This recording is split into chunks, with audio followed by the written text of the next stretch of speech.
Content writing. Content writing को जी हम words को प्रोसेस करना, राइट करना, एडिट करना, वेब कंटेंट को डिजिटल मार्केटिंग पर्पस के लिए, ब्लॉग्स के लिए, आर्टिकल्स के लिए, वेबसाइट्स के लिए, ये ऐसी चीज है कि जिसके बगैर आपकी ऑनलाइन इंडस्ट्री, आपकी डिजिटल इंडस्ट्री इनकम्प्लीट है। ये एक ऐसा टॉपिक है, ये एक ऐसी स्किल है जो स्टूडेंट्स के लिए, जॉब होल्डर्स के लिए एंड फ्रीलांसर्स के लिए बहुत जरूरी है। यानी कि आपने कुछ भी लिखना है, उसके राइटिंग के बगैर आपकी लाइफ यूं समझ लेके अधूरी है। आप टैग लाइंस लिख के अर्निंग कर सकते हैं, आप कोट्स लिख के अर्निंग कर सकते हैं, बहुत सारे तरीके हैं, लेकिन उस चीज तक पहुंचने के लिए सबसे पहले जो चीजें हमारे लिए जरूरी हैं वो ये है कि आपको इसकी बेसिक्स के बारे में पता हो, आपको खुद को इंट्रोड्यूस करना आता हो। जब तक आप खुद को इंट्रोड्यूस करना नहीं सीखेंगे, आप किसी और को इंट्रोड्यूस करवाना नहीं सीखेंगे, तब तक आप कंपनीज के बारे में और इन आर्टिकल्स और ब्लॉग्स के बारे में और कंटेंट राइटिंग के बारे में नहीं जान सकते। चलिए जी हम फर्स्ट पोर्शन को डिस्कस करते हैं कि इसके बेनिफिट्स क्या हैं। कंटेंट राइटिंग जी leads to more change to win projects. आपने अगर कोई प्रोजेक्ट विन करना है, आपने कोई जॉब विन करनी है, आपने किसी जगह इंटरव्यू के लिए जाना है, तो आपकी कंटेंट राइटिंग की स्किल बहुत ज्यादा इंपॉर्टेंट है।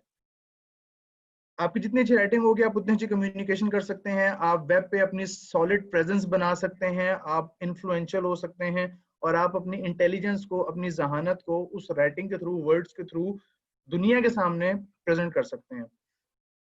अच्छा, इसके लिए क्रिएटिविटी बहुत जरूरी है। कुछ लोगों में क्रिएटिविटी बाय बर्थ होती है, लेकिन जिनमें नहीं होती उनके लिए हमारे पास एक सोल्यूशन है। वो ये कि आप अपने आइडियाज को एक्सप्रेस करें, उनको लिखें। आपको लिखना आता है, नहीं आता, रफ पेज पे लिखें, उसको फाड़ दें, फिर लिखें, फिर फाड़ दें। आपके लिए लिखना बहुत जरूरी है। जब तक आप लिखेंगे नहीं, आप आगे नहीं चल सकते। आप रीडिंग करें, अपने माइंड में एक चीज का मैप बनाएं और उसको लिखें।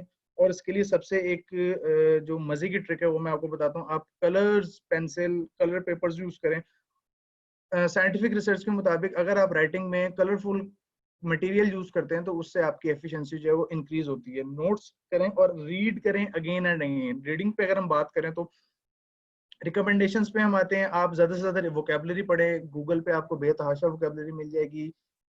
मरियम वेबस्टर की डिक्शनरी है, वो आप इंस्टॉल कर लें अपने फोन्स में। इंग्लिश पेपर्स रीड करें, और सबसे ज्यादा जो मोस्ट रिकमेंडेड डॉन न्यूज़पेपर के अंदर जो आर्टिकल्स आते हैं ना, उनको आप रीड किया करें।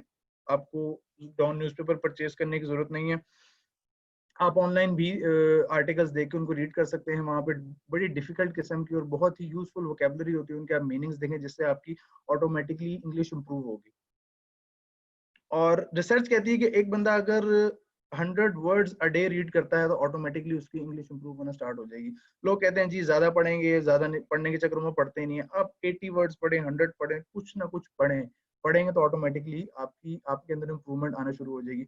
और जी एक बहुत ही मजे की बुक है जो मेरे टीचर ने मुझे रिकमेंड की थी, रिच डैड पुअर डैड। आप में से मोस्टली लोग शायद इस बुक के बारे में जानते होंगे। बहुत ही मजे की बुक है, इसको आप पढ़ें। ये आपके लिए, आपको मोटिवेट करेगी और आपकी राइटिंग स्किल्स को भी इंप्रूव करेगी। इसकी जो स्मिट है राइटिंग की, जो इसके अंदर पैटर्न है, बहुत ही खूबसूरत तरीके से लिखा गया है इसके अंदर। चलें जी, इंट्रोडक्शन टू राइटिंग। इसके नीचे मैंने कोट लिखी है, the first draft is just you telling yourself the story. आप सबसे पहले कुछ भी लिखेंगे, आप इस तरह लिखें जैसे आप अपने आप को एक कहानी सुना रहे हैं। आपने उसको बड़ा इजी मोड में करना है। आप कुछ भी लिख रहे हैं ना, आप यूं समझ लें कि आप ही ऑडियंस हैं और आप ही बताने वाले हैं। इसमें हम सबसे पहले जो हमारे आज के टॉपिक लेक्चर में जो 4 मेन हमारे कंटेंट हुए हैं, personal introduction, professional introduction, academic introduction. इनमें कोई ज्यादा फर्क नहीं है पर्सनल और एकेडमिक में। प्रोफेशनल इंट्रोडक्शन जो सबसे ज्यादा हमारा यूज होता है हमारी राइटिंग इंडस्ट्री में, हमारी कंटेंट राइटिंग में, हमारी जॉब्स के अंदर, हमारी फ्रीलांसिंग इंडस्ट्री में। जब तक आपको खुद को प्रोफेशनली इंट्रोड्यूस करना नहीं आएगा, आपको प्रोजेक्ट विन नहीं कर सकते। नंबर 1। चलें जी, पर्सनल इंट्रोडक्शन। इसका मैं आपको फॉर्मेट बता रहा हूँ, बड़ा ही सिंपल सा फॉर्मेट है। आपने इन फॉर्मेट्स को नोट करना है और आपने इन फॉर्मेट्स के तहत सिर्फ उन बुलेट्स को लिख के अपनी असाइनमेंट सबमिट करवानी है। वो हम अभी आगे डिस्कस करते हैं उस पर। तो पर्सनल इंट्रोडक्शन बहुत ही इजी होता है। आप किसी को अगर इंट्रोड्यूस करवाना चाह रहे हैं, आप किसी महफिल में बैठे हैं, किसी जगह आप नए लोगों में गए हैं और आप अपने आप को इंट्रोड्यूस करवाना चाह रहे हैं, समटाइम्स आप यूनिवर्सिटीज में जाते हैं, कॉलेजेस में जाते हैं, किसी सेमिनार में जाते हैं, तो वहाँ आपसे कहा जाता है कि खुद को पर्सनली इंट्रोड्यूस करवाएं। तो आप अपना नेम बताएंगे, फैमिली बैकग्राउंड बताएंगे, एजुकेशनल बैकग्राउंड बताएंगे, hobbies and interest, current achievement अगर आपकी कोई है। लाइक अगर आप स्पोर्ट्स पर्सन है तो आप बता सकते हैं कि जी मैंने मैं फलां गेम का प्लेयर हूँ और मैंने इसमें ये अचीवमेंट हासिल किए हैं, मैंने गोल्ड मेडल लिया था फलां फलां टेन्योर के अंदर, और अपने फ्यूचर गोल्स, ये बहुत ही इंपॉर्टेंट पॉइंट होता है पर्सनल इंट्रोडक्शन का। अगर आप सारी चीजें बता देंगे ना, आप एजुकेशन बैकग्राउंड थोड़ा बता दें, फैमिली बैकग्राउंड थोड़ा थोड़ा बता दें, हॉबीज एंड इंटरेस्ट थोड़ा बता दें, करंट अचीवमेंट आपकी अगर 2 हैं आप 1 बता दें, लेकिन जब तक आप फ्यूचर गोल्स अपने इंट्रोड्यूस नहीं करवाएंगे किसी को, तो अगले बंदे को, जो समझदार होगा या जिसको पता होगा चीजों को, वो यही समझेगा कि ये बंदा गोल करियर ओरिएंटेड नहीं है।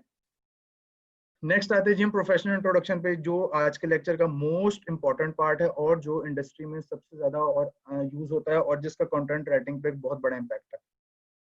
आपने अपने प्रोफेशनल इंट्रोडक्शन को रेलिवेंट बनाना, लेट से आप किसी एडमिनिस्ट्रेशन की जॉब के लिए गए हैं, तो आपने अपने आप को उस जॉब के रेलिवेंट प्रोफेशनली इंट्रोड्यूस करवाना है। आपने ये नहीं बताना कि जी मैं इससे पहले मार्केटिंग की जॉब करता था, या मैं इससे पहले जो है आईटी की जॉब करता था। आपने अपना जो इंट्रोडक्शन देना है वो रेलिवेंट टू द जॉब देना है, या रेलिवेंट टू द प्रोजेक्ट देना है। अगर आप राइटिंग का प्रोजेक्ट ले रहे हैं और वहां पे अगर वेब कंटेंट राइटिंग का प्रोजेक्ट आया हुआ है, तो आपने उस प्रोजेक्ट का एक्सपीरियंस बताना है। आपने बाकी एक्सपीरियंस को मेंशन करना है, लेकिन आपने हाईलाइट जो है अपने उस वेब कंटेंट वाले एक्सपीरियंस को लाजमी करना है। सेकंड पॉइंट है, go beyond your professional title. आपका professional title let's say freelance writer, तो आपने उस टाइटल से हट के खुद को इंट्रोड्यूस करवाना है। फ्रीलांस राइटर तो आप हैं, उसको तो आप कोई चेंज नहीं कर सकता, लेकिन आपने खुद को ये इंट्रोड्यूस करवाना है कि जी I am the freelance writer, besides this मेरी ये एक्सपर्टीज भी हैं। ठीक है, say what your contribution is. Contribution professional introduction के अंदर जो मोस्ट इंपॉर्टेंट पॉइंट है वो आपका है कंट्रीब्यूशन, कि आपने इंडस्ट्री में क्या क्या कंट्रीब्यूट किया है, आपने क्या क्या सर्व किया है, जिससे सुनने वाले को पता चलेगा कि ये बंदा इस कैलिबर का है। बी ओरिजिनल, आपने ज्यादा उसके अंदर कोई मिर्च मसाला नहीं लगाना और खुद को पेपर वर्क करके जाना है आपने हर चीज के बारे में। पेपर वर्क इतनी इंपॉर्टेंट चीज है, इसको हम लोग आजकल इस हद तक इग्नोर करते हैं कि इसकी कोई इंतहा नहीं, लेकिन इसके बगैर आप राइटिंग को भूल जाएं। अगर आप इस आदत को नहीं अपना सकते, तो आप भूल जाएं कि आप कभी भी कंटेंट राइटर बन सकते हैं। आपके पास पेपर और पेन लाजमी होना चाहिए। माइंड द कल्चरल कॉन्टेक्स्ट, आप जिस कल्चर के अंदर जा रहे हैं आपने उसको मद्देनजर रखते हुए अपने आप को इंट्रोड्यूस करवाना है। लेट से एक बंदा जर्मनी में गया है और वो मुस्लिम है, वो वहां अगर एक बात है तो अनएथिकल, लेकिन प्रोफेशनली ये चीज बहुत ज्यादा काउंट होती है। अगर वो वहां पे एक बिल्कुल एक्सट्रीम एक्सट्रीम अपना गेटअप करके चला जाएगा, तो डेफिनेटली वो उस कल्चर के अंदर उसकी अडॉप्टेबिलिटी नहीं होगी, रिजेक्शंस का सामना करना पड़ेगा। अगर वो ऑनलाइन अपना को प्रोजेक्ट लेता है, वहां भी अगर वो एक्सट्रीमिस्ट अप्रोच यूज करता है, तो वहां पर भी उसको जो है नाकामी का सामना करना पड़ेगा। और जी, अक्सर लोग अपने इंट्रोडक्शन के दरमियान कुछ फनी चीजें यूज कर लेते हैं, कोई जोक सुना दिया, तो उसमें आपने बहुत ज्यादा ध्यान करना है। हर जगह मजाक नहीं चलता। अभी तो हम बेसिक फॉर्मेट्स के ऊपर बात कर रहे हैं। एकेडमिक इंट्रोडक्शन, आपने स्कॉलरशिप के लिए अप्लाई करना है, आपके पास प्रोजेक्ट आ गया कि जी मैंने अमेरिका की स्कॉलरशिप के लिए अप्लाई करना है, मुझे एक एकेडमिक इंट्रोडक्शन लिख के दें। आप कहेंगे जी मैं आपसे 1 रुपीज पर वर्ड चार्ज करूंगा। स्टूडेंट क्लाइंट कहता है ओके, आपने मुझे 100 वर्ड्स का जी एक एकेडमिक इंट्रोडक्शन लिख के देना, या 500 वर्ड्स का एकेडमिक इंट्रोडक्शन लिख के देना। आपने उस 2 घंटे में इंट्रोडक्शन लिखना और आपने उसे 500 रुपए चार्ज कर लेना। आप नेम लिखेंगे, एजुकेशनल इंट्रोडक्शन, उससे सारी डिटेल लेंगे, उसकी एजुकेशन अचीवमेंट्स, उसके अंदर जो आपने सिनोनिम्स अटैच करने हैं, जो उसके अंदर आपने हैक्स अटैच करने हैं, वो हम आगे वाले आने वाले लेक्चर्स में पढ़ेंगे। ये तमाम लेक्चर्स एक दूसरे से लिंक्ड हैं, तो आप ये मत सोचिएगा कि अगर आपने एक लेक्चर मिस कर दिया तो आप आगे कंटिन्यू कर सकेंगे, चीजें सारी आपकी खराब हो जाएंगी। फर्दर एजुकेशन प्लान, जरी बात है, आप जब एकेडमिक इंट्रोडक्शन दे रहे हैं किसी को, तो आपने अपना एजुकेशन प्लान बताना है कि मैं स्कॉलरशिप के लिए आना चाह रहा हूँ या मैं पीएचडी करना चाह रहा हूँ, तो मेरा इस फील्ड में ये मेरा प्लान है। मैं इस लेट्स से अगर एक बंदा केमिस्ट्री की पीएचडी केमिस्ट्री करने जा रहा है, तो वहां पे वो बताएगा कि मैं फलाने केमिकल्स को यूज करते हुए एनवायरनमेंट के लिए ये चीज तैयार करूंगा, ताकि लोग जो है केमिकल हैजर्ड से बच सकें। How you educational plan helps the society and economy. Academic introduction के अंदर सबसे इंपॉर्टेंट पार्ट ये है कि आपका एजुकेशन प्लान सोसाइटी और इकोनॉमी के लिए कैसे बेनिफिशियल होगा, सोसाइटी को उससे क्या फायदा होगा और इकोनॉमी को उससे क्या फायदा होगा। अब ये कहने को तो ये सिर्फ 5 पॉइंट्स है, लेकिन इन 5 पॉइंट्स पे लोग अर्निंग कर रहे हैं घर बैठ के। इसके लिए आपको इन फॉर्मेट्स का आना बहुत जरूरी है। जब तक आपको फॉर्मेट्स नहीं आएंगे आप आगे काम नहीं चला सकते। फॉर्मेट्स प्लस वोकेबलरी, दो मेन आपके कोर हैं कंटेंट राइटिंग के। चलें जी, essential parts of professional introduction. Professional introduction के लिए हमारे पास क्या क्या होना जरूरी है? आप अगर किसी के लिए प्रोफेशनल इंट्रोडक्शन लिख रहे हैं, या सबसे पहले तो आप अपना लिखेंगे, बाद में आप क्लाइंट का लिखना शुरू करेंगे, बार बार प्रैक्टिस करेंगे आप इसकी। प्रोफेशनल स्टैंडिंग्स में हमारे पास जो मेन इसके एसेंशियल्स हैं वही हैं कि अगर आप एम्प्लॉयड हैं और आप अपने आप को इंट्रोड्यूस करवाना चाह रहे हैं, तो फर्स्ट ऑफ ऑल तो अपना नेम एंड जॉब टाइटल लिख देंगे, सिंपल जी, my name is Shahzad and I am a freelance writer या फ्रीलांस कंटेंट राइटर। अगर आप अनएम्प्लॉयड हैं, आप जॉब सीख कर रहे हैं या कोई प्रोजेक्ट सीख कर रहे हैं, तो आप क्या लिखेंगे जी? नेम, एजुकेशन, सर्टिफिकेशन या आपकी एजुकेशन जो भी है, और current in your job search, current role in your job search. My name is Shahzad. I am recent business graduate. I am currently seeking a management position that will support my organization to perform its operations well. अब देखें, इस एक line के अंदर मैंने अपना नाम भी लिखा और मैंने अपनी एजुकेशन भी बताई, और मैंने ये भी बताया कि मैं कौन सी पोजीशन को लेना चाह रहा हूँ, कौन सी पोजीशन पे काम करना चाह रहा हूँ, और साथ में मैं इतना कॉन्फिडेंटली कह रहा हूँ कि that will support my organization to perform its operation well. यानी कि आप जिस ऑर्गेनाइजेशन के लिए अप्लाई कर रहे हैं, आपने उसको माई ऑर्गेनाइजेशन बना दी है। इस हद तक आप कॉन्फिडेंट हैं कि मैं अपनी ऑर्गेनाइजेशन में के ऑपरेशंस को अच्छे तरीके से परफॉर्म करूंगा, और मेरी स्किल्स की वजह से अच्छे तरीके से ऑपरेशंस परफॉर्म होंगे। तो एम्प्लॉयर या जो आपको प्रोजेक्ट दे रहा होता है, वो इस चीज को बहुत ज्यादा रिगार्ड करता है कि जी बंदा इस हद तक कॉन्फिडेंट है, इट मींस इसको पता है, इसकी अपनी स्किल में अबूर हासिल है, इसको पता है कि काम किस तरीके से करना है। ये छोटे छोटे पॉइंट्स हैं जो बहुत ज्यादा मैटर करते हैं। नेक्स्ट इसमें हम आते हैं जी, elaborate your experience and achievements.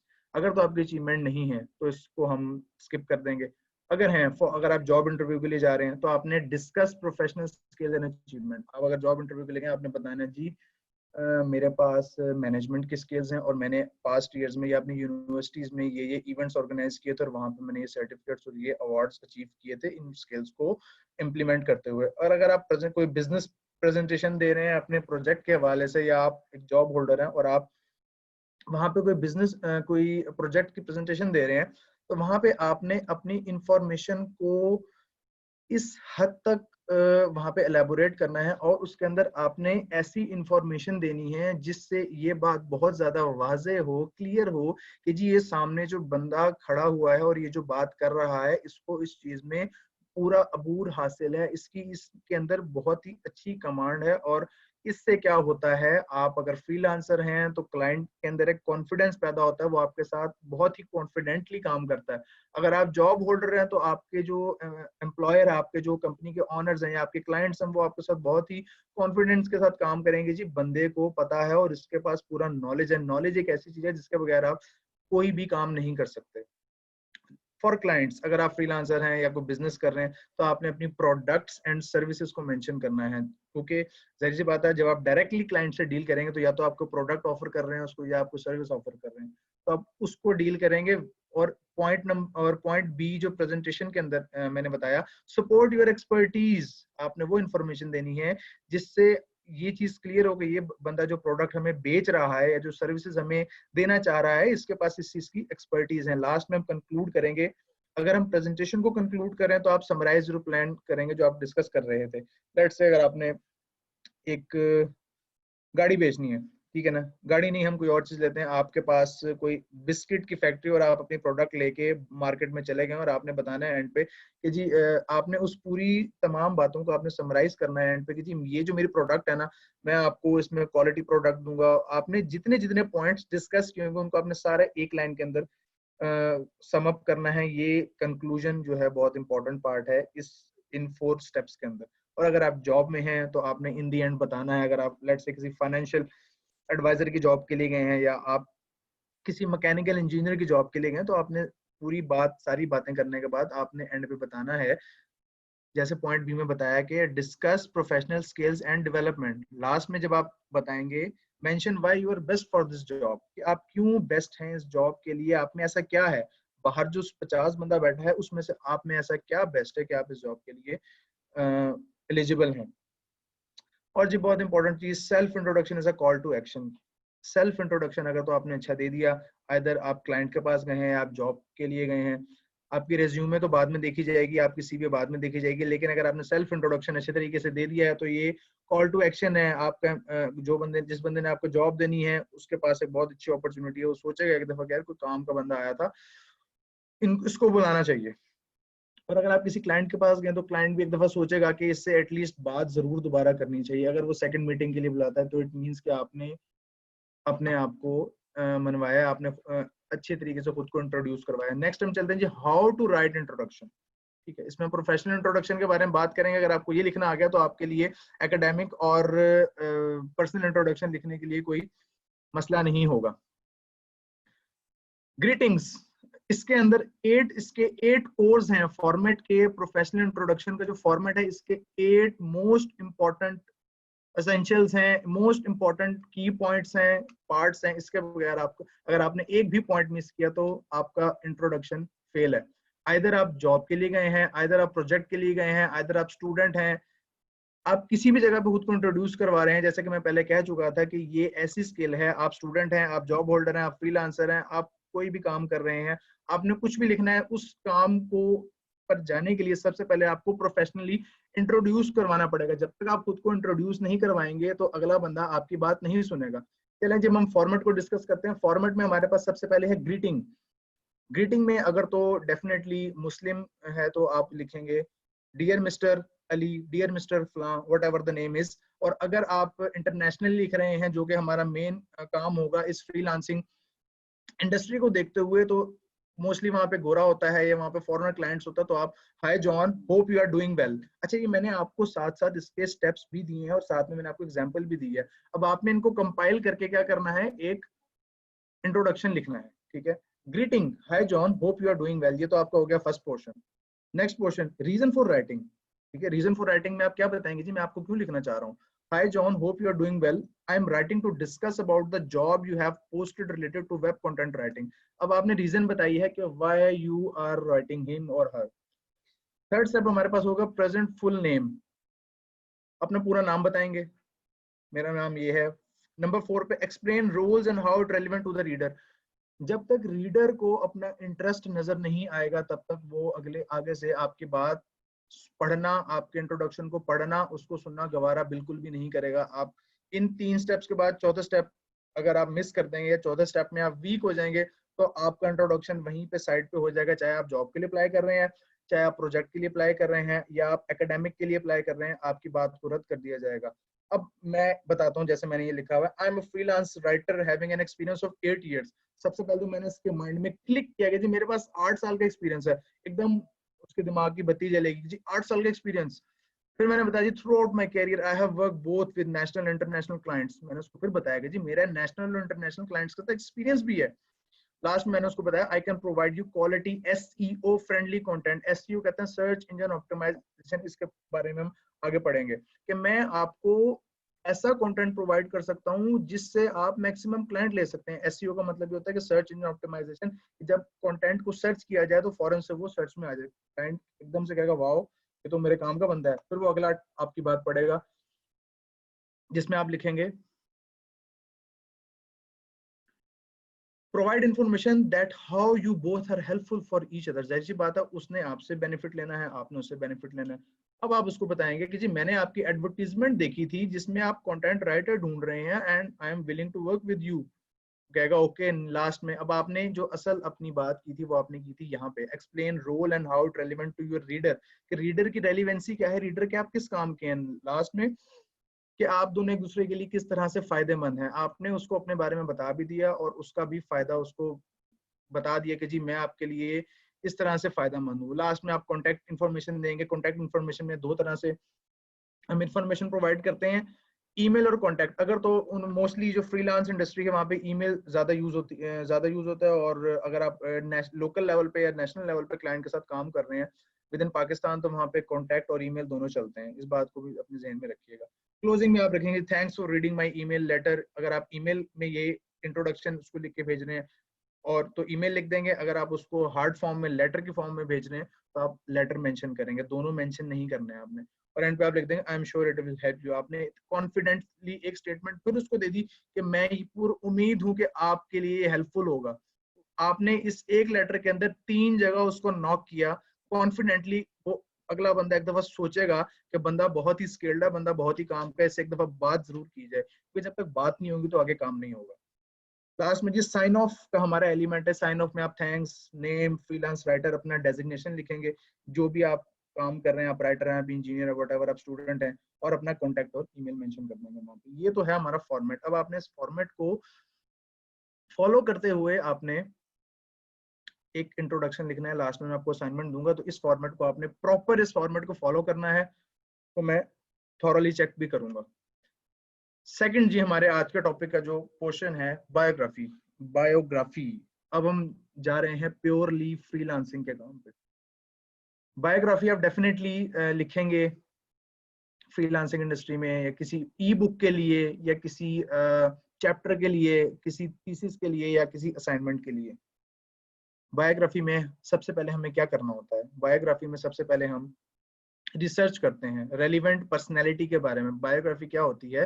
किसी पर्सनैलिटी के लिए लिखी जाती है। इसमें आप रिसर्च करेंगे कि ये बंदा कहाँ पैदा हुआ, इसकी एजुकेशन क्या थी, इसकी अचीवमेंट्स क्या थी, और इसकी किस चीज ने इसको प्रोमिनेंट बना दिया। उसकी टाइमलाइन क्रिएट करेंगे। टाइमलाइन में जैसे मैंने आपको बताया कि जी इसकी बर्थ क्या थी, इसकी एजुकेशन, इसने स्कूल, कॉलेज, हायर एजुकेशन इसने कहाँ से हासिल की, इसकी अचीवमेंट्स क्या थी, और अब ये किस पोजीशन पे है, जिंदा है या नहीं है। मतलब आपने टिल डेथ या टिल उसके लास्ट मोमेंट आपने हर चीज एक्सप्लेन करनी है। सपोर्टिव इमेजेस यूज करने हैं। अगर आप उसके बारे में रिसर्च, इंट्रोडक्शन का रिसर्च लिखेंगे, लेट से आप उसकी बर्थ के बारे में लिख रहे हैं, तो आप उसकी कोई चाइल्डहुड इमेज देख लेंगे, उसके बचपन की ऊपर अटैच करेंगे। आप उनकी स्कूलिंग के बारे में लिख रहे हैं, तो स्कूलिंग का कोई, जिस स्कूल से उन्होंने पढ़ा होगा और वो बहुत फेमस है वर्ल्ड में, उसका इमेज डाल देंगे, कॉलेज का इमेज डाल देंगे। उनकी अचीवमेंट्स, अगर वो अचीवमेंट इस तरह की हैं कि वो डेफिनेटली, जिसके बारे में बायोग्राफी आप लिख रहे हैं, उनकी अचीवमेंट इस तरह की होंगी कि वो लोगों को उसके बारे में पता होगा, उसके बारे में कोई ना कोई मटेरियल पढ़ा होगा, उसके इमेजेस डालेंगे। फ्लैशबैक्स डालेंगे। फ्लैशबैक्स ये होते हैं कि आप उनके इंटरव्यूज के पॉइंट्स डालेंगे।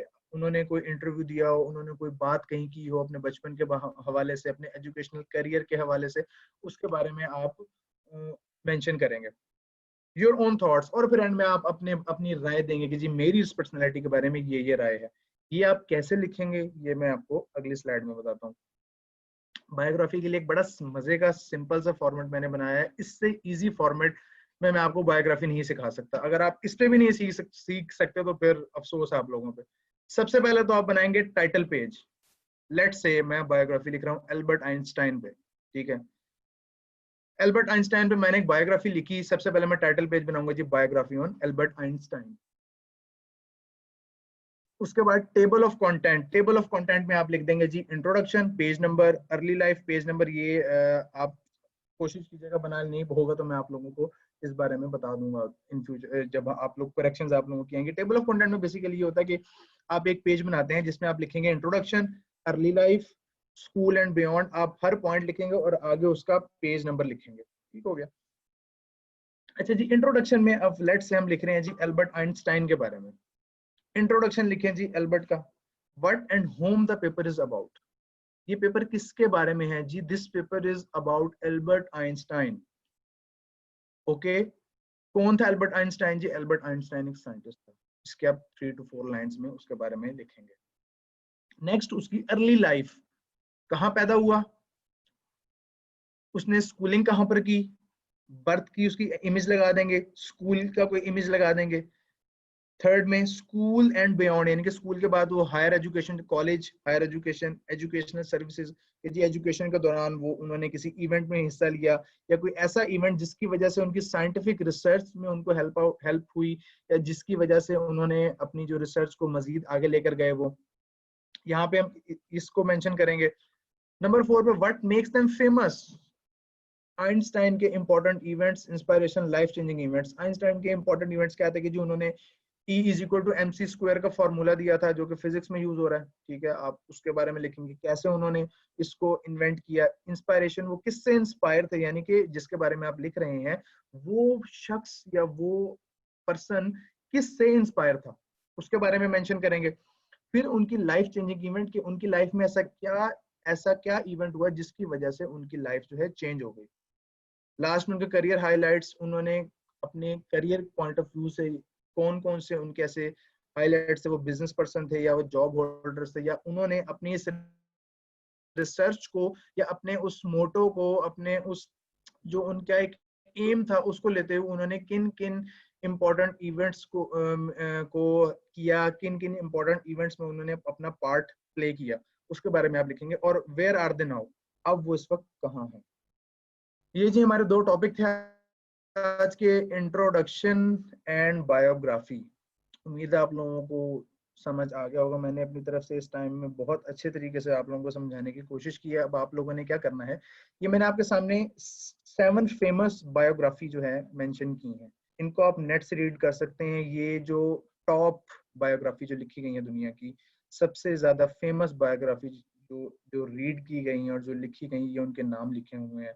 आप इनको सर्च करेंगे, इनको रीड आउट करेंगे, इससे आपको आइडिया होगा कि उसमें किस लेवल की वोकैबुलरी यूज की गई है। स्टार्ट में आप इजी वोकैबुलरी के साथ भी काम कर सकते हैं, कोई मसला नहीं है। आहिस्ता आहिस्ता हम सिनोनिम्स के ऊपर भी काम करना शुरू करेंगे। अब आप लोगों की असाइनमेंट क्या है, आप लोगों ने एक तो लिखना है इंट्रोडक्शन, सेल्फ इंट्रोडक्शन या प्रोफेशनल इंट्रोडक्शन, दोनों में से आपने एक लिखना है। ये आपके सामने स्क्रीन शो हो रही है। अच्छा, सारी बातें तो बता दी इंट्रोडक्शन के बारे में, बायोग्राफी के बारे में, लेकिन अब जो मेन चीज है वो ये है, इंट्रोडक्शन आप लिखेंगे 120 to 150 वर्ड्स का। प्रोफेशनल इंट्रोडक्शन आप जब लिखेंगे उसमें भी सेम वर्ड्स होंगे, लेकिन पेज साइज आपने A4 रखना है वर्ड के अंदर, हेडिंग का साइज आपने 14 रखना है, और जो बॉडी ऑफ इंट्रोडक्शन होगा उसमें जो आपके फॉन्ट्स होंगे उसका साइज आपने 12 रखना है। दूसरी असाइनमेंट आप लोगों की है बायोग्राफी।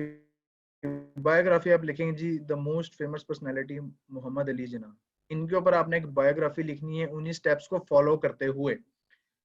और आपने टाइम्स न्यू रोमन, ये एक ऑफिशियल और एक इंटरनेशनल फॉर्मेट है जो बायोग्राफीज, आपके ऑनलाइन वर्क, आपके ऑफिशियल डॉक्यूमेंट्स, आप इन जगह पे आपका ये फॉन्ट यूज होता है। आपने इनको मेंशन करना है वहां पे। उसके अलावा टाइम न्यू रोमन्स के अलावा आप एरियल का फॉर्मेट भी यूज कर सकते हैं और वर्डाना का फॉर्मेट भी यूज कर सकते हैं। ये आपने फॉन्ट टाइप यूज करने हैं। और मजीद ये कि बायोग्राफी के ऊपर आपने जब लिखना है मोहम्मद अली जिन्ना के ऊपर, तो आपने उनके, जैसे कि मैंने बताया, उनकी स्कूलिंग, उनका चाइल्डहुड इमेजेस जो जो आपको मिल सकता है ना, वो इमेज लिखने हैं। और जब आप इमेज लगाएंगे तो इमेज के साथ आपने नीचे उसका लिंक भी मेंशन करना है। लेट्स से आपने इमेज उठाया एक वेबसाइट से, तो आप जब इमेज वहां पेस्ट करेंगे, इमेज पे राइट क्लिक करके वहां पे कैप्शन की ऑप्शन आएगी। आप जब कैप्शन पे जाएंगे तो वहां पे आपने वो लिंक पेस्ट करना है, जिससे ये चीज मेंशन होगी कि ये आपने कहाँ से पिक किया है इमेज को। ये एक बहुत ही इंपॉर्टेंट चीज है जिसको अक्सर लोग मिस कर जाते हैं। क्लाइंट जब आपकी असाइनमेंट रीड करता है ना, तो वो सबसे पहले इन चीजों को बहुत ज्यादा देखता है कि क्या इसकी फॉर्मेटिंग ठीक है। वो आपका कंटेंट सब पढ़ेगा बाद में, सबसे पहले वो आपकी चेक करेगा फॉर्मेटिंग के जी, इसने पेज साइज सही लिख लिया हुआ है, इसने फॉन्ट साइज सही मेंशन किया हुआ है, सही चूज किया हुआ है, फॉन्ट स्टाइल इसने सही चूज किया हुआ है। वो इन चीजों को लाजमी ऑब्जर्व करेगा।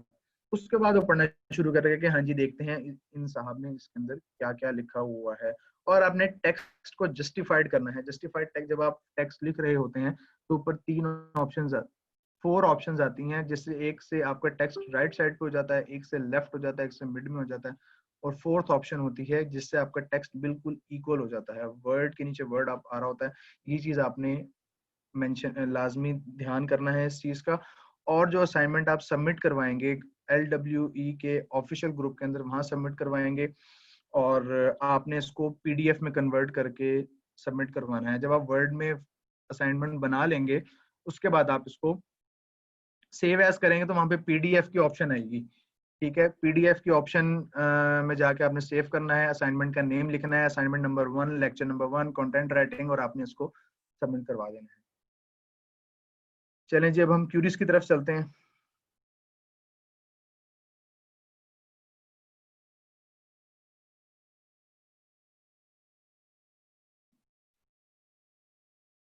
जी, क्यूरीज आप लोग अपने क्वेश्चंस कर सकते हैं आज के लेक्चर के हवाले से।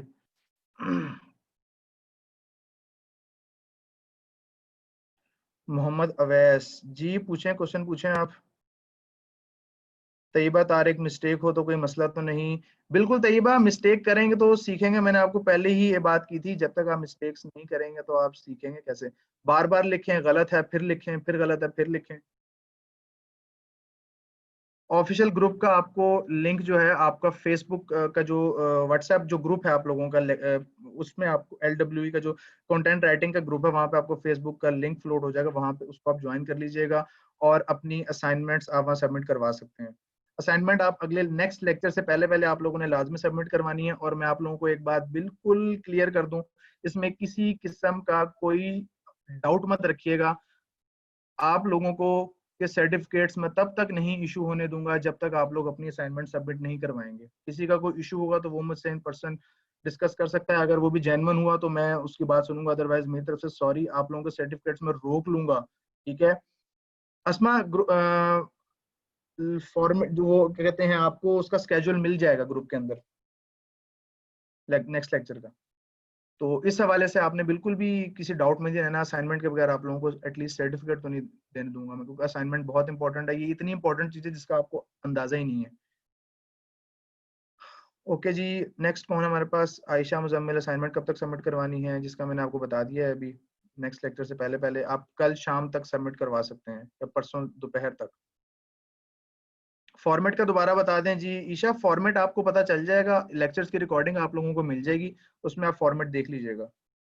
बायोग्राफी की वर्ड लिमिट आप बायोग्राफी लिख लीजिएगा 400, अभी फिलहाल आप 400 वर्ड्स की लिखें। वैसे तो ये 1000 वर्ड्स की होती है, 400 to 500 वर्ड्स पे आपने लिखनी है। कंटेंट राइटिंग का वर्ड तैयबा, कंटेंट राइटिंग का वर्ड ये होता है कि हम किस वर्ड्स को प्रोसेस करते हैं, राइट करते हैं और फिर उसको एडिट करते हैं। पहले हम आप प्रोसेस करेंगे, अपने माइंड में एक स्टोरी बनाएंगे, उसको लिखेंगे, ठीक है ना, फिर आप उसको लिखेंगे, लिखने के बाद फिर आप देखेंगे इसमें मिस्टेक्स क्या है, फिर आप उसको एडिट करेंगे। ये इन 3 स्टेप्स के ऊपर ये कंटेंट राइटिंग पूरी दुनिया में जो हो रही है इनके ऊपर ये मुश्तमिल है। असाइनमेंट्स आपने मरियम फेसबुक के ऑफिशियल ग्रुप में सबमिट करवानी है, आपको व्हाट्सएप के ऊपर उसका लिंक मिल जाएगा। पैटर्न नोट नहीं किया कोई मसला नहीं, आप लोगों को लेक्चर्स की रिकॉर्डिंग मिल जाएंगे, वहां से आप देख लीजिएगा। जी पेज साइज आपने सेम रखना है सवेरा, A4 page size, font size, heading size आपने सब सेम रखने हैं। वो भी असाइनमेंट का जो लास्ट पेज है वो रिकॉर्डिंग में आप लोग देख लीजिएगा, उसके ऊपर लिखा हुआ है। आपके पास ये ऑप्शन है कि आप प्रोफेशनल इंट्रोडक्शन लिखें या सेल्फ इंट्रोडक्शन लिखें, लेकिन मैं आप लोगों को यही कहूंगा कि आप लोग प्रोफेशनल लिखें, जिसने आगे जाके आपको ज्यादा फायदा देना है। अगर आप कुछ नहीं समझ सके तो आप मुझसे ग्रुप में क्वेश्चन कर लीजिएगा, वहां पे आपको जवाब मिल जाएगा। फिया सलीम आई गेस। जी कायनात हर लेक्चर की असाइनमेंट्स होंगी। अस्मा, फॉर्मेट के बारे में आपको पता चल जाएगा, आप रिकॉर्डिंग्स देख लीजिएगा, आपका सारी कंफ्यूजन जो है वहां से क्लियर हो जाएगी। मजीद कुछ होता है आप ग्रुप में क्वेश्चंस कर लीजिएगा। सबमिशन पैटर्न ये होगा कि आप PDF फॉर्मेट में सबमिट करवाएंगे ग्रुप के अंदर, वो भी आप लोगों को पता चल जाएगा, बता दिया जाएगा। बायोग्राफी में आयशा रेफरेंस अगर आपको आते हैं तो आप ऐड कर दीजिएगा, वैसे करने होते हैं लेकिन अभी उस पर हम बात नहीं कर रहे। तो रेफरेंस के लिए आपको अलहदा से एक लेक्चर देना पड़ेगा मुझे, उसका पूरा एक सॉफ्टवेयर होता है उसके थ्रू होता है, अभी आप उसको स्किप कर दें। How to copy link for picture? Alia, picture आप पेस्ट करेंगे, पिक्चर पर राइट क्लिक करेंगे तो इंसर्ट कैप्शन की ऑप्शन आएगी आपके पास, ठीक है ना, वहां से आप जाके लिंक पेस्ट कर सकते हैं। जी जी आप कहा ना दोनों का लिख लें, मुझे तो कोई मसला नहीं, लेकिन एक आपने लाजमी लिखना है। मिस्टेक को जी मैं खुद देखूंगा आप लोगों की असाइनमेंट्स को, ठीक है। जो आप लोगों की कॉमन मिस्टेक्स होंगी वो मैं आप लोगों को मेंशन कर दूंगा, ठीक है, मैं उसको गो थ्रू करूंगा। जो कॉमन मिस्टेक्स आप लोगों की होंगी ओवरऑल उसको मैं लाजमी मेंशन करूंगा। और किसी का कोई सवाल जी? हाँ जी, एक और चीज, चलें एक और चीज जाते जाते मैं आप लोगों को बता दूं, आप लोगों के लिए बहुत ज्यादा हेल्पफुल होगी। आप लोगों ने सबसे पहले क्या करना है, जब आप कंटेंट अपना लिख लेंगे तो ये एक फ्री सॉफ्टवेयर है गूगल का ऑनलाइन, इसको कहते हैं grammarly.com। होपफुली आप लोगों में से कुछ को पता होगा इसके बारे में। आप जब अपना कोई भी कंटेंट लिखेंगे तो आप यहाँ पे मेंशन कर देंगे, इसको कॉपी पेस्ट करेंगे यहाँ पे, लेट्स से यहाँ जाएंगे तो न्यू की ऑप्शन आएगी। जाते जाते आपको एक टिप देता जाऊँ कंटेंट राइटिंग की। ग्रामरली में आप जाएंगे और यहाँ पे जी लेट्स से आप लिख रहे हैं hi my name is Shahzad Hashmi. एक मिनट मैं स्क्रीन शेयर करता हूँ अपनी स्क्रीन। ये देखें जी, ये ग्रामरली का सॉफ्टवेयर है, आप गूगल पे लिखेंगे grammarly.com तो ये ऐप ओपन हो जाएगी। आप यहाँ लिख रहे हैं hi my name is Shahzad Hashmi, I am working as a content. देखिए मैं लिखी जा रहा हूँ और ये मेरी मिस्टेक्स को नोट किए जा रहा है। अभी मैं सिर्फ लिख रहा हूँ, मैं कुछ नहीं चेक कर रहा। कंटेंट राइटर सिंस 2012, ये मैंने सिर्फ इतनी सी लाइन लिखी है। अब ये देखें इसमें मुझे मिस्टेक्स काउंट करवा रहा है। मे माय, मे को उसने माय कर दिया, मैंने मिस्टेक की थी। नाम का नाम नाउन होता है नेम, नाउन का फर्स्ट वर्ड कैपिटल होता है, उसने ऑटोमेटिकली मुझे बताया कि आपने एस कैपिटल के साथ लिखना है। हाशमी भी नेम है, उसको पता है, गूगल बहुत समझदार है, उसने उसका भी एच कैपिटल करवा दिया। यहाँ पे मैंने स्पेस की मिस्टेक की है, उसने वो मेंशन करवा दी। आई मैंने छोटा लिखा था, आई भी नाउन को मेंशन कर रहा है, उसने आई भी कैपिटल करवा दी। देखें अब वो यहाँ पे हमें रेटिंग दे रहा है कि आपने जो कंटेंट लिखा है ये किस हद तक ठीक है। एक तो बता रहा है टेक्स्ट इज टू शॉर्ट, कोई बात नहीं, हमें उससे फर्क नहीं पड़ता। साथ में वो भी हमें यहाँ पे परसेंटेज देगा, करेक्टनेस वो बता रहा है आपकी जितने परसेंट करेक्ट है आपका काम, और क्लैरिटी इतनी है, एंगेजमेंट इसमें इतनी है। अभी उसने एक एरर दिया है इम्प्रॉपर फॉर्मेटिंग का, और साथ में कह रहा है गो प्रीमियम। आपने प्रीमियम पे नहीं जाना, ये पेड सॉफ्टवेयर हो जाता है, लेकिन फ्री से भी आप बहुत हद तक काम कर सकते हैं। हम क्या करेंगे, हाई का एच करेंगे कैपिटल, क्योंकि मुझे पता है इसलिए मैंने आपको बता दिया है। वो कह रहा है ग्रेट जॉब। अब हमारा कंटेंट 100% ठीक है। तो ये ग्रामरली का सॉफ्टवेयर भी आप लोगों ने यूज करना है, इससे आप लोगों को बहुत ज्यादा हेल्प होगी। आप जब कंटेंट लिख लेंगे सारा का सारा, फिर आपने उसको कॉपी पेस्ट करना है यहाँ पे, देन अपने उस कंटेंट को यहाँ से चेक करना है किस हद तक उसमें मिस्टेक्स हैं। ठीक है जी, आप उम्मीद है आप लोगों को समझ आई होगी। कोई इशू हो तो आप लोग मुझसे शेयर कर सकते हैं। असाइनमेंट्स आप लोगों ने अपने टाइम पे सबमिट करवानी है जी। अस्सलाम वालेकुम, अल्लाह हाफिज।